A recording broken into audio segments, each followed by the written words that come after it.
Alright, at long last, much later than I ever planned to be recording or uploading this, today I finally will give you all of my insight and opinions and rambling thoughts on Game of Thrones Season 7, Episode 7, The Dragon and the Wolf. It's the finale! Where did that come from? Why is this season so short? I really want to fucking know. What is their official bullshit excuse as to why this season is not 10 episodes like every other season? Just makes no sense. But here it is, the grand finale, supposedly. And now this was going to be the end of the whole series, but then they're like, nah, we'll troll everybody and we'll do another season, but we're not going to put it out for 2 years, apparently. What am I supposed to do in that time? I'm seriously considering reviewing, the other 6 seasons in that time, just to refresh and keep up with it. I was going to wait until after the whole thing was over, but I don't know. Leave your thoughts in the comments. Do you think I should do that or not? But let's get into the actual show here. Let's see. Where did we start? Okay, we kind of see what the Unsullied have been up to, in that we see them and they exist again after not existing for the past 5 episodes. And at this point I'm like, is this in the past? Where are we? I have no sense. I have no idea where we are. We get Jaime and Bronn, they're bantering a bit. I like this scene, but between this and the last episode, I've had so much guy talk and just bad gay jokes. I really need less of this. But then they're apparently, I don't know where they are still. That's what I have in my notes here. I'm reading. I have no idea where they are at this point. Are they at Castle Rock? Where are the Unsullied? Is this before they left? What's going on? I need establishing shots. I need explanation. Then we get Tyrion and Jon and co. They're approaching King's Landing, so now at least I know kind of where we are. Euron is there as well, at least with part of his fleet. Don't know if that's all of it. They have the Walker in the box with them. And really, why is that how they're keeping the Walker? I get keeping it contained and stuff, but you had to go with the mystery crate. I don't know. It's weird. We got to Cersei, and she's unhappy that Dany isn't here to meet her. She's not here yet. She sent Jon and Tyrion. They're all here, but the queen herself hasn't arrived, and that's who Cersei really wants to talk and try and do some business with, or just get a good read on her and see how easy or difficult is this person going to be to kill. Probably. That's Cersei. Just in case this meeting ends badly, I love it. We see Cersei's priorities as she tells the Mountain, in the event that Cersei is killed and this is an ambush of some kind, who to kill first and in what order. Even if she's dead, Cersei will have her revenge. One thing I like is the reunion between the Hound and Brienne. It's nice, and I like that the Hound is still concerned with Arya. He wants to know that she's safe. Is she okay? It's really awesome. They have that very weird relationship, so I hope that those two meet again. I really do. Then Bronn shows he's a little smarter than we thought. He's set himself up pretty darn good here, no matter which way things go. So, kudos to him. And it is what he said he would do. He said, when dragons get involved, I'm out. I'm looking out for myself, and you still owe me a castle, asshole, and don't think I'm gonna forget it. This whole walking up scene is great. They arrive at the arena, and those wide shots were just not a good idea. What is with those? These sweeping helicopter shots have just appeared in this season, and for some reason they don't work. I don't like them. They don't look good. Especially, right now, when the seams are showing so much, and things just don't quite look right on screen. But the walk-up is nice. We get a lot of reunions of a lot of characters who haven't seen each other in years, and some of whom have never met. Some know each other by reputation. Some have grudges. Some don't. There's a whole lot of interesting meetings and pairings and pays off and other things. And things and things and things and words are words.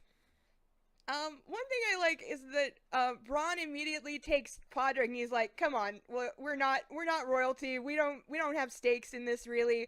Me and you are gonna go have a beer and chat." I really want to know, what did they talk about? Because there's no way Bronn didn't try to use this to his advantage. And Podrick's not an idiot. He could easily get some information out of Bronn after a couple of beers, so that would be cool. And we see Jorah looking fine. he's got like new armor. Everyone's got like new clothes on, and they look great. They don't look like they belong on this set at all because nothing matches. Um, Theon and Euron are there too, which is interesting. In a minute, Euron's gonna show off what a dick he is. And a reunion that is so long in coming. The Hound and his brother, the Mountain, who obviously has changed significantly since they last met.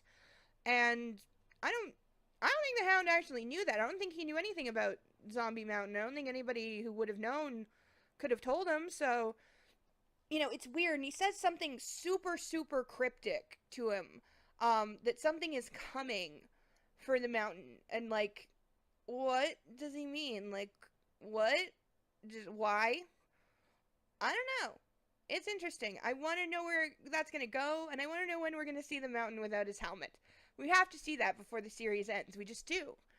And then the Hound just goes underground. He just walks down some stairs that are randomly there. Okay. Okay. Then we get, oh, yes, baby. This is the proper way to make an entrance when you are both a queen and you have dragons. And yes, you should scare the fuck out of everybody else there before you land. It's exactly what it should be. And it's exactly what I expected. It's perfect for Dany. I love the dragons. They are looking awesome. I love that we see the full body, the wings. There's long, sustained flying around shots, which are great. Once everyone has taken their seats, it is on. Cersei is rude, Dany is hoity, and Euron feels the need to slap Theon with his dick. And then Tyrion. Really, what is these guys' problems? Why are they even here? Why is Euron here? Because he makes a whole thing of, like, either Theon surrenders to me or I'll kill Yara, and it just goes nowhere, and he's just being a dick for no reason. Why is he here? Even Cersei seems to be regretting bringing him along, but the one thing we do learn, even though we don't see her, is that he has Yara. Yara is not in Cersei's dungeon. She is Euron's prisoner, and she is alive. So, at least we have that. We know she'll be back next season. We'll get some kind of a resolution. One of the two of them will die. I really hope that it's him. Then we have Jon Snow showing off his massive fail at giving speeches. Seriously, he just doesn't have it. The words can be great, but nah. And at this point, I'm like Cersei. I'm barely tolerating his presence right now, and it's clear she would love to kill him right now. But I think she finds him just the tiniest bit amusing, too. But then she's like, okay, we gotta get to business. What do you want? And they want a truce. Plain and simple. We all just stop killing each other and fighting over the throne until the walkers are dealt with, and then we'll get back to it. It's not unreasonable. Now the Hound comes back from underground, and he's lugging the box alone. Why does he need to lug that thing alone? It's fucking heavy. There's other people. And then he just casually opens the thing up like a jack-in-the-box, because what could possibly go wrong? I love that it runs straight at Cersei, and she's clearly terrified. That's awesome. But it's also the cheapest use of the jump scare ever, and that is way beneath this show's usual standards. Shame on you. It is an awesome scene, though, because the Hound just meticulously cuts it into pieces, and they just keep moving, and he's doing it for a reason. He's saying, look how hard these things are to kill. I cut it in half, it's still going. I cut off its arm, the arm will still try to strangle you. The only thing that's going to work here is fire. And dragon glass, of course. I love the creepy maester picking up the hand, because he definitely looks at it like, I could get some use out of this. I'd love to keep some of these parts.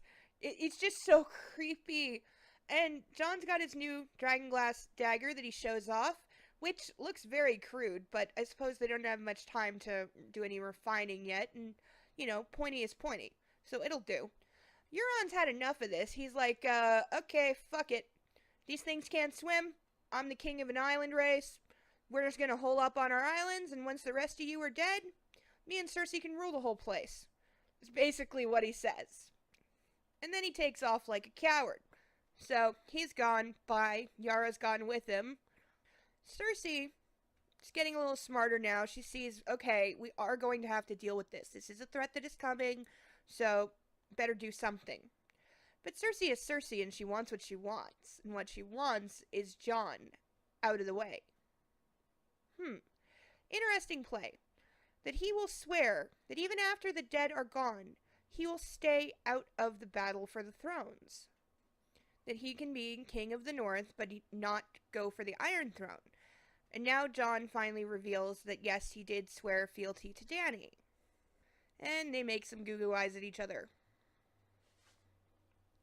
This is enough for Cersei to leave, which I think is what she really wanted, because the plan she proposed, she had to know nobody's gonna go for it. She needed an excuse to leave, so she made one.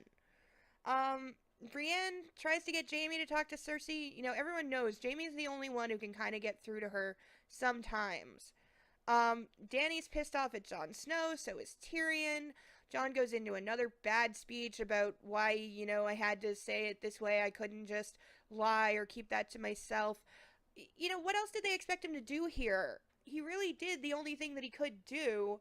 So I don't get why they're so mad. But, you know, everyone's on edge this episode. They're all in a place they don't want to be, and nobody likes each other. So there's some sniping. Jaime seems to think Tyrion is about to die.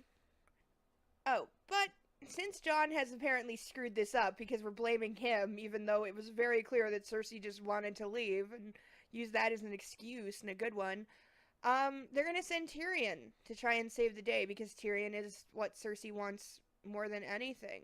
She wants him dead, though, so everyone's kind of like, you know she's gonna kill you, right? And Tyrion's kind of like, yeah, I guess that's how it goes. But first I'll see if I can save the Seven Kingdoms. And man, you love Tyrion here, and I was praying so hard that he's not gonna die, because I'm like, please no, not Tyrion. Like, next to it goes like dragons, and then a tie between Tyrion and Jorah for favorite characters, and Dany, of course. It's kind of a triple tie. And as Tyrion gets to the castle, he runs into Jaime, and even Jaime seems to think Tyrion's about to die and is apparently okay with doing nothing about it.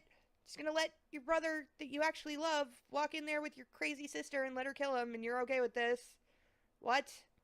Hey, Lannisters. Cersei is full on Cersei. She's been waiting a long time for this. She must have rehearsed so many times what she would say to Tyrion if she ever saw him again. And probably spent a long time thinking about how to kill him. She is less mad about their father actually being dead than the position it left the family in. Because it did leave the family vulnerable. The Iron Bank came calling, saying, hey, we want our money, and she had to deal with that shit. But she's more worried about that than that he killed her father. They are so well matched. Tyrion then goes for a glass of wine. At this point, I was like, no, poison! Because, really, think about it. Cersei knows if she pushes Tyrion hard enough and there's wine in the room, he's gonna drink it. And he hands her a glass that she does not drink. There is another reason for this, of course, but this is Westeros. I don't think they know about the whole don't drink while pregnant thing. They go back and forth for a while, and eventually Tyrion figures it out. He knows about the baby now, and for him that seems to explain some of why Cersei's acting the way that she is. Considers that she might just do what Euron said and wait it out. She could retreat to Casterly Rock, wait out the dead. They have no way to get to her, apparently. And what she thinks she's going to do about them afterwards, I don't know. Be surrounded for all eternity until you run out of food? Like, I kind of wonder how well this whole island plan would work, but it's under consideration at the moment. We go back to Dany and co, and this is where I'm bringing up the costume issue. Everyone in this episode is wearing black, heavy, thick as fuck clothing, and yet they are in bright, sunny, desert-looking King's Landing. There's no snow, no one can see their breath, it's not cold in the least, and yet everyone is dressed as if they're walking through 10-foot snowdrifts. And everything is in black. All of the sides are all wearing black. It's very confusing. And it just looks off. All that black against that desert, it just looks wrong. I really, want to know what is going on with this season, because all the polish, all the really glorious stuff, the stuff that works so well and that everyone loved, it all just seems to have fallen by the wayside this season. Everything seems rushed and cheap and slapped together. It's not good. Then we have Dany and Jon, and once again the topic turns to children. And no, it has not gone unnoticed that these two talk about kids a lot, okay? I it's been noticed.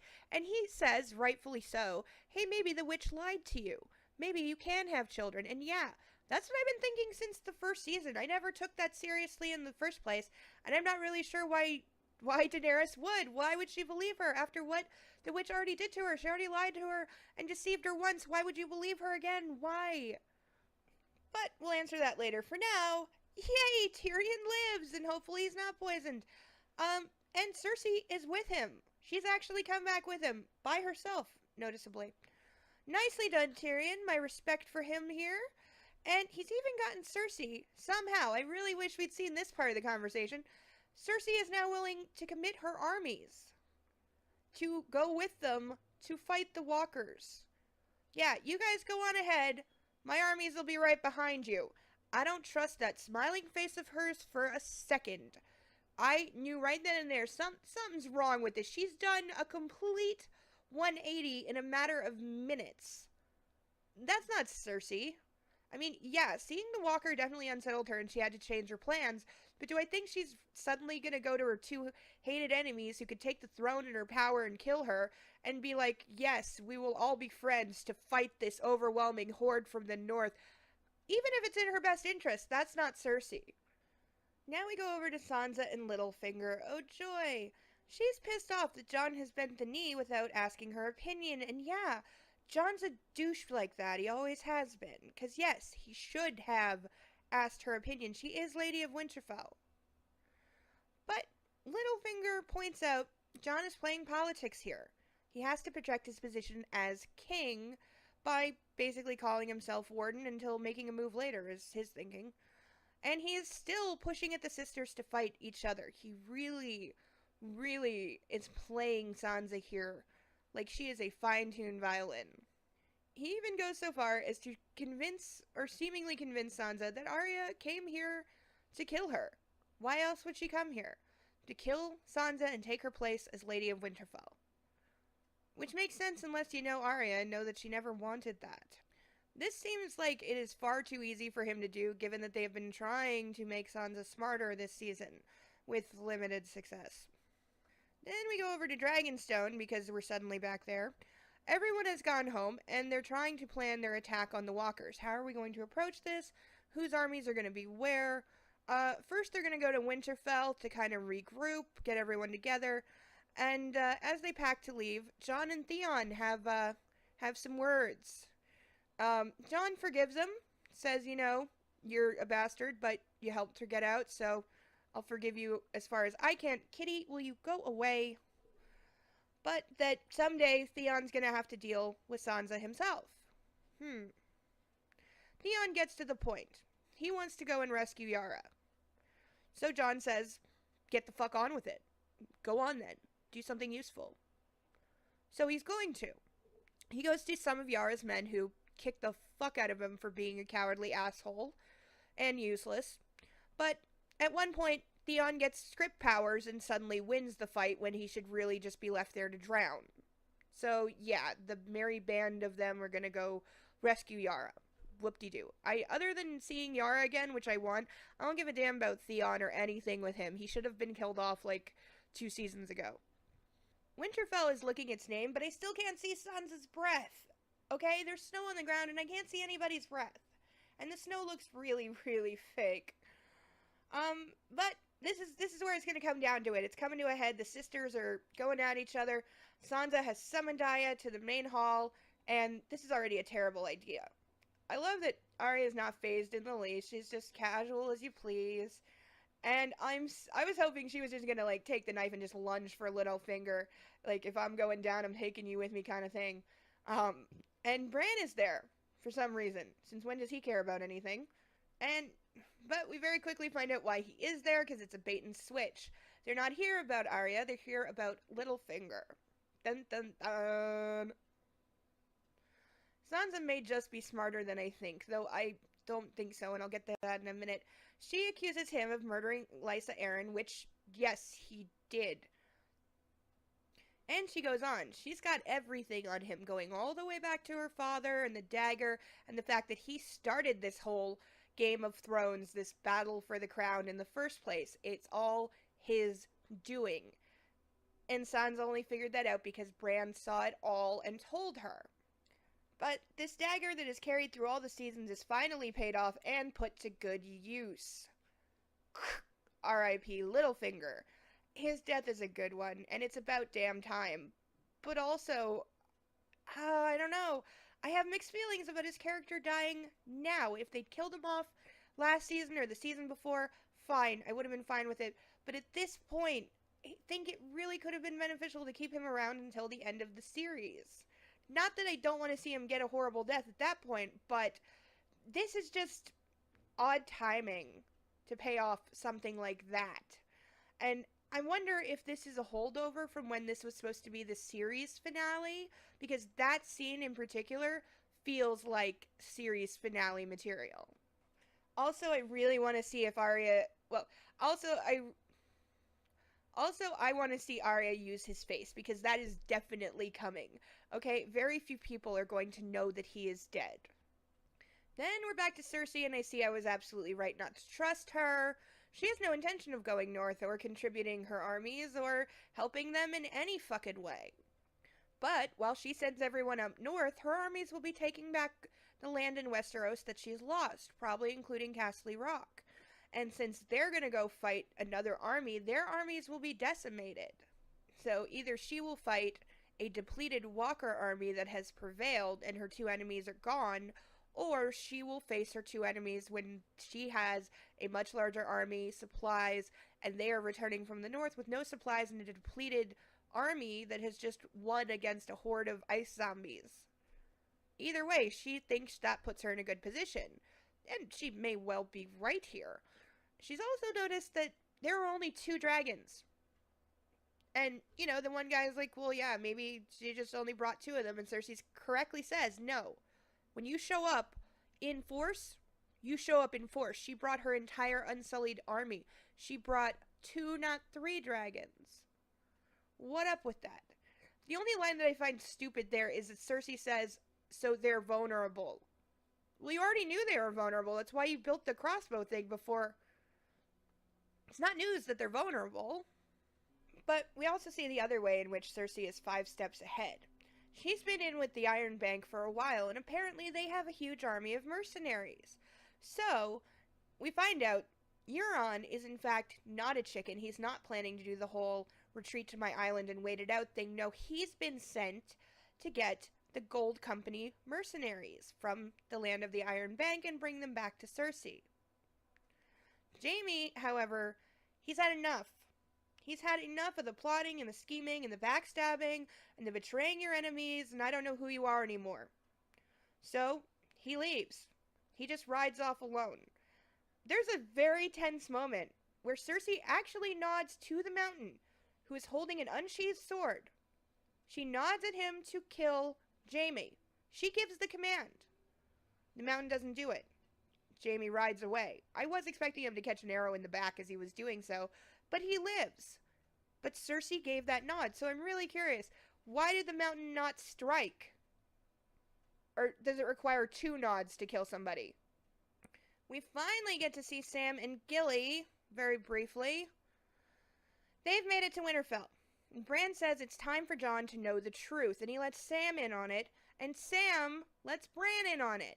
Because apparently at some point we don't see, Gilly told Sam that part that he cut her off on, or he remembered it.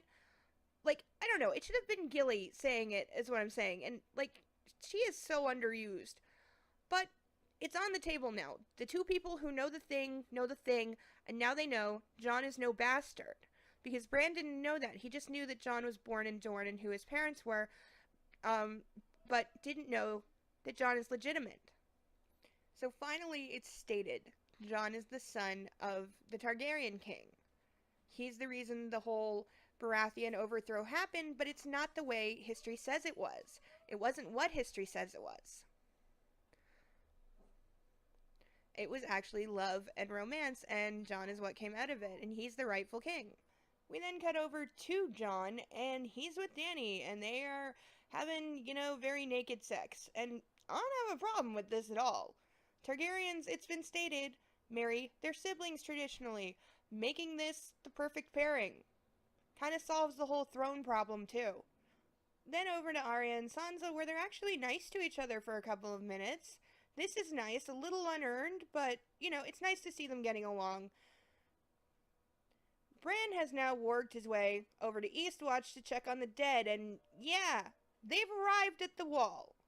So, yes, we get to see the Ice Dragon.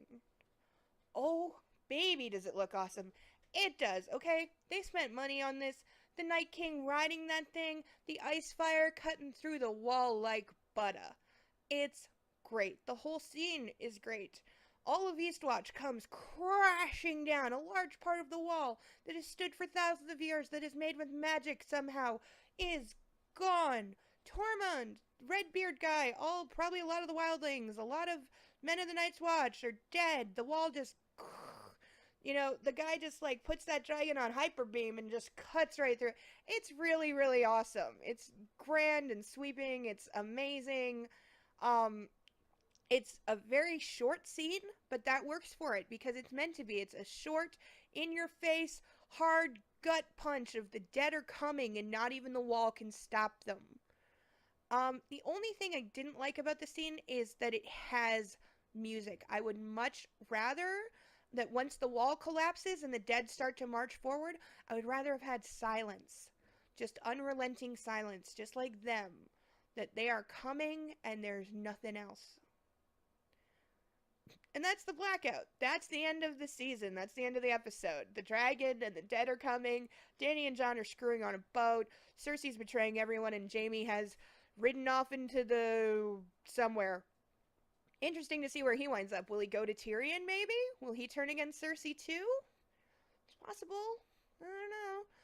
But we're going to have to wait a very, very long time to find out. So, for now, those and many others are my thoughts on Game of Thrones Season 7, Episode 7, The Dragon and the Wolf. What did you think? Did you find this a satisfactory finale?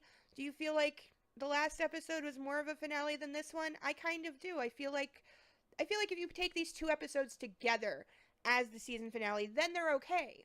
But separately, there's things in 6 that should have been here, and things here that we didn't really need, so it goes back and forth for me. But what's your opinion? Did you find it a strong finish? What do you think will come in the final season? What do you want to see? Let me know. Until then, I am InsaneLayne. Bye-bye.